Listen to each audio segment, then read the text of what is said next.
যারা vote centre দখল করতে আসবে তারা কি দুই হাত দুই পা নিয়ে আসবে না? আমার দুই হাত দুই পা আছে না?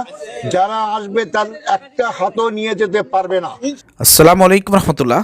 প্রিয় দর্শক, এটিএম আজহারুল ইসলাম বলেছেন যে আগামী নির্বাচনে যদি কেউ ভোট ডাকাতি করতে আসে তাহলে দুই হাত দুই পা নিয়ে বাড়িতে ফিরে যাইতে পারবে না। চলেন প্রিয় দর্শক, সেই কঠোর হুঁশিয়ারি আমরা শুনে আসি। আমি যুবকদের বলেছি, যারা ভোট সেন্টার দখল করতে আসবে তারা কি দুই হাত দুই পা নিয়ে আসবে না? আমার দুই হাত দুই পা আছে না? যারা আসবে তার একটা হাতও নিয়ে যেতে পারবে না। আমি বলে দিছি যে তারা যে এই কাজটা করতে আসবে, বউয়ের কাছে মায়ের কাছে মাপটার চেয়ে আসে।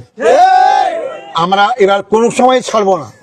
আমরা ভোট ডাকাতি করবো না, ভোট ডাকাতি করতে দেবো না। আমরা কাউকে জোর করে নেবো না, কাউকে জোর করে দিতে দেবো না। আমরা অবশ্যই সারা দিন রাত পাহারা দেবো। ইনশাল্লাহ এই নিশ্চয় থাকতে পারবো। ইনশাল্লাহ আগামী নির্বাচনে আমরা ভালো ফলাফল করতে পারবো। প্রিয় দর্শক, এর আগে আমি যেমন ডাক্তার শফিকুর রহমান একই কথা বলেছিলেন। প্রিয় দর্শক, এই কথা কেন বলা হচ্ছে? কারণ আগামী নির্বাচনে কিন্তু কিছু কিছু মহলে ভোট চুরি ভোট ডাকাতি করতে আসবে এবং তারা তাদের পেশি শক্তি খাটানোর চেষ্টা করবে।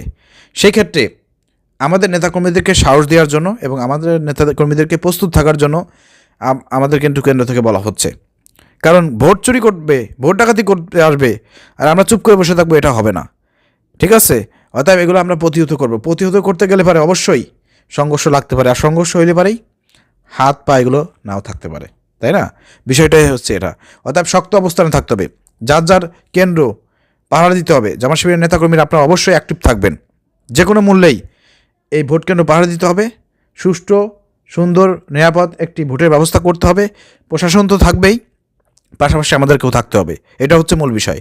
কারণ দুর্বৃত্তরা কিন্তু অলরেডি বুঝে গিয়েছে, সন্ত্রাসীরা কিন্তু অলরেডি বুঝে গিয়েছে যে তাদের ক্ষমতা আসার সম্ভাবনা খুবই কম। এজন্য কিন্তু তারা বিভিন্ন জায়গায় কিন্তু এই ধরনের কাজ করার চেষ্টা করবে। অতএব যদি করতে আসে তাহলে তাদের অবস্থা ভয়ানক হবে। এই হুঁশিয়ারি আমরা দিচ্ছি। প্রিয় দর্শক, ভিডিও শেয়ার করে সবাইকে দেখার সুযোগ করে